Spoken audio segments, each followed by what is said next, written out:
Hi அஸ்ஸலாமு அலைக்கும். எல்லோரும் எப்படி இருக்கீங்க? வெல்கம் பேக் டு சுஜா சமையல். இன்றைக்கி என்ன ரெசிபி நம்ம பார்க்க போகிறோம்னா சூப்பரான ஒரு மரவள்ளி கிழங்குல அடை செய்ய போகிறேன். அதுவும் ஸ்வீட்டாக. வாங்க நம்ம வீடியோக்குள்ளே போகலாம்.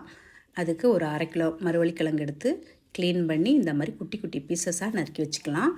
இதை மிக்ஸி ஜாரில் சேர்த்து இது கூட ஒரு முட்டை, 100 கிராம் சீனி, தேங்காய் 1 கப்பு, கொஞ்சமாக உப்பு, 4 ஏலக்காய், இதை நல்லா நைஸாக அரைச்சிக்கலாம். கட்டியெல்லாம் இருந்தால் அதை திரும்ப அடுத்த பேஜோடு சேர்த்து அரைச்சிக்கலாம். ஓகே, இப்போ அடுத்த பேஜையும் சேர்த்து நம்ம இது கூட அரைச்சி மிக்ஸ் பண்ணிக்கலாம்.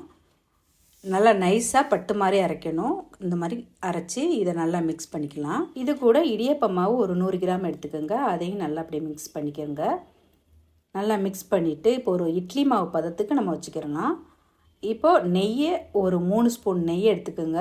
அது கூட கொஞ்சமாக ஆயில் சேர்த்துக்குங்க. அதையும் நல்லா மிக்ஸ் பண்ணி வச்சுக்கிறோங்க.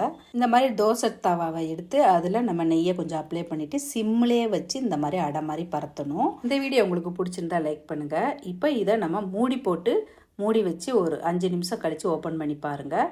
மாவு வெந்திருக்கும். இப்போ திருப்பி போடலாம். திருப்பி போட்டு அதே மாதிரி ஒரு 5 நிமிஷம் வச்சுருங்க.